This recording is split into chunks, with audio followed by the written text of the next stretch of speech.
Welcome, Shamsi. Thank you. Welcome to the press conference. I'll now hand it over to Sips to moderate. Thanks very much, Kitaki. We'll start with questions. Oh, good evening, firstly, everyone. I hope your heart rates have finally caught up with the rest of your body. We'll start with questions from the floor, and then we'll move on to our Zoom audience. Tabraiz, how do you explain that last couple of minutes of this game? I don't think anyone can explain it, That's why we love the sport.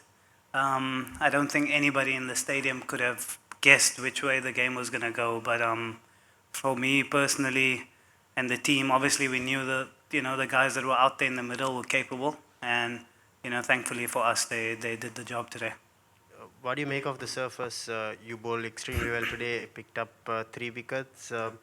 Personally, on your bowling effort and on the pitch? Yeah, I don't think there was much turn in it, to be honest. And it's a smallish boundary.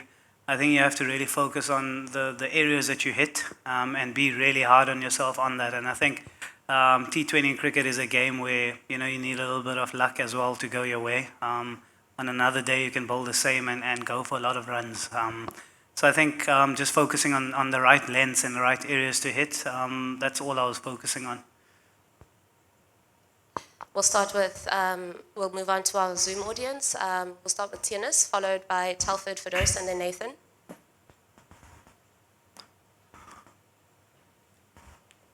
Tianis? Sorry, I couldn't hear at all. Well done, Tabraiz.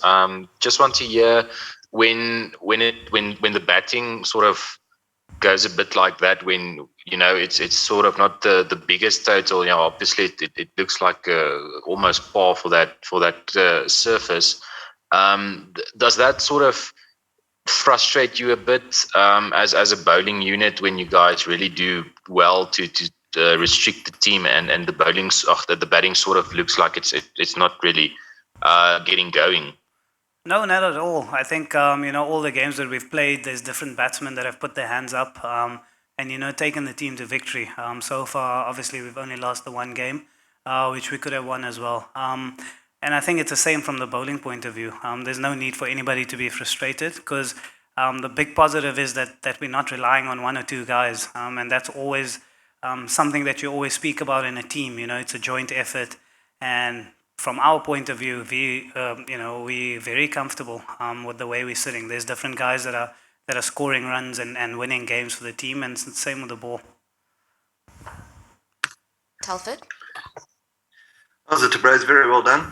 Thank you. I just wonder, after a week like you guys have had, and to get over the line in a game like this, and considering the way South Africa have lost games in the past and all of those things, what does it mean, from a team point of view, to win a game like this when you absolutely have to, and considering the week you've had? Look, the funny thing is, I was actually speaking about it to someone that this new team that we have, we've won these kind of moments more often than we've lost them, and that's a huge positive. So that's like I mentioned a bit earlier, those kind of things you can't say 100% predict which way it's going to go, but you have confidence in the guys that you have in the team. The way Timber steered the batting with Aiden, and then for KG and for David to come and do what they do. That was really nice to see from our point of view. Firdaus? Hi, Shamo, well done. Thank you. How are you feeling sitting in the dugout? Were you thinking it might be up to you to go and smash the last few runs? If it's up to me, I think there's some issues. But no, obviously, like everybody else, we're really nervous. I'm just happy to be playing cricket. Obviously, I picked up a little bit of a niggle as well before the comp started. So I just want to say a massive thanks to our medical team as well and the management, the way they've made sure that we're all ready for games. And so yeah, I'm just really happy to be out there. Before we move on to Nathan, can you just expand a little bit on the nature of your niggle, just for information's sake? Yeah, just a bit of a groin strain. I think it was reported. So I'm still working with it and still trying, our best for the country. Thank you. We'll move on to Nathan. Tabraiz, firstly, congratulations on the win. I just want to ask, are you happy that Quinn is back in the mix? Well, of course, I'm a player of that quality. Everybody would be happy to have someone like that in the team. But anybody that plays, there's 15 players in the squad plus the reserve players. So anybody that's in the 11, they're more than capable of winning games for the country. And I think on the day, whoever selected is ready to win games. I think that's all that matters. Excuse my pronunciation. Arkum, I hope that's correct.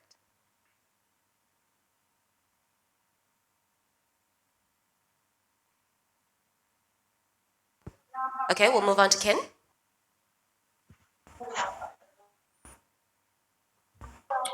Thanks, Sips. How's it, Tabraiz? Well done. Thank you. Just personally, you seemed really determined today to stamp your mark after a bit of an off day in the previous game. And just from a team perspective as well, the whole team, especially in the field, looked really determined. And there was a lot of passion out there today. Yeah, obviously, we're here to try and win a World Cup for the country. And like I mentioned, I want to try and contribute as much as I can every game. And my previous game wasn't as good as I wanted. And like I've mentioned, just working with a bit of a niggle, I really wanted to do something special for the bowling unit. But, I've mentioned it enough times that every single guy is doing a job for the team. There's a different guy doing the job for the team every game. And today was my day. Dwayne Pretorius, KG, Anna, Kesh as well. Everyone that takes the ball in their hand, they're doing a great job. So I'm really happy with the way things went personally as well as a team. Obviously there's a World Cup to be won, and how can you not be passionate? NMK, please introduce yourself so that we know who you are and where you come from. Hello, Tabraiz. First of all, congratulations on the win. And I would love to ask, Sri Lanka haven't taken the knee so far in this tournament, just like today, as directed by their board, not to take the knee in support of PLM movement. How do you feel about it as an individual and also as a team? Sorry, sir, I can't hear you. Hello, am I audible now? Yeah. Yeah. I was just asking, Sri Lanka haven't taken the knee so far in this tournament, just like today, as directed by their cricket board, not to take the knee in support of BLM movement. How do you feel about it, both as an individual and also as a team? I have nothing to say to that. That does not do. It's not a matter for the South African team. Thank you. We'll move on to the next question. Sorry. Thanks, Focus. Good evening from that side, Tabraiz. Just take us to the difficulty of playing in Sharjah, in actually the UAE at the start. You were there playing IPL cricket, but it's become pretty clear that the wickets have slowed down significantly. That's in that part of the world. Yeah, obviously compared to the previous years, Sharjah, was a ground because of the size of the boundaries and the wicket being so good. Even a score of 200 plus wasn't safe. But from a bowling point of view, it doesn't make things any easier. When you're standing there and you realize that you've got to be on top, on top of your game every single ball you bowl.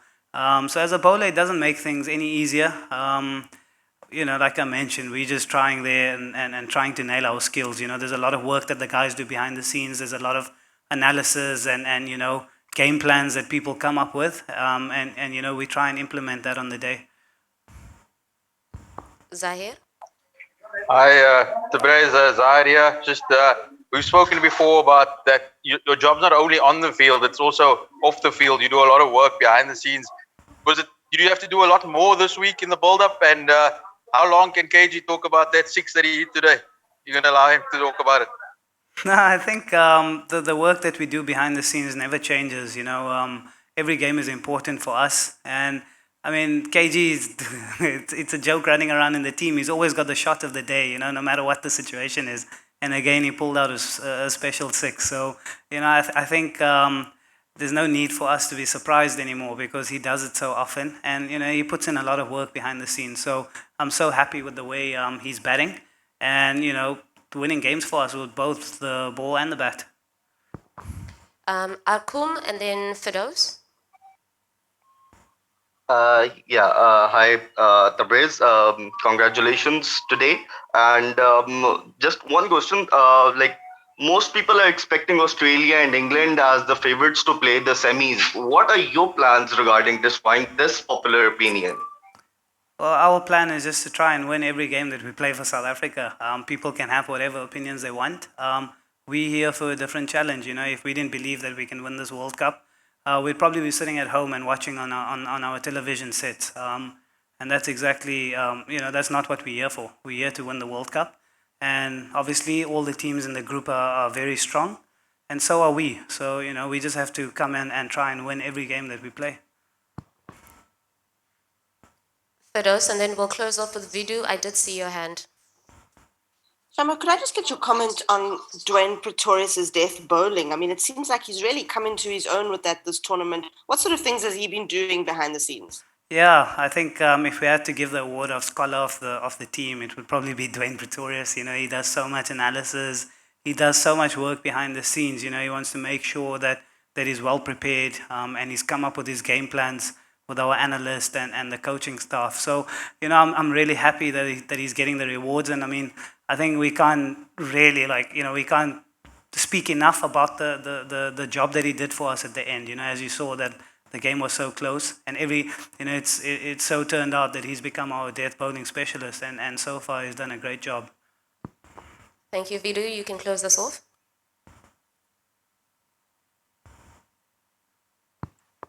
Vidu. Hi, Shamsi. Congratulations. Today, Sri Lankan young batsman Pathum Nissanka had a good knock. Tell us something about his inning and how tough was it to bowling to him? No, really impressive. Obviously, I'm not sure of his age, but the way he batted was really mature, and I was really impressed. The way he controlled the innings. There was a lot of good stuff there. Thank you very much, everybody, for joining us, and we'll chat to you guys soon. Thank you. Thanks, everyone. Good night. Thank you.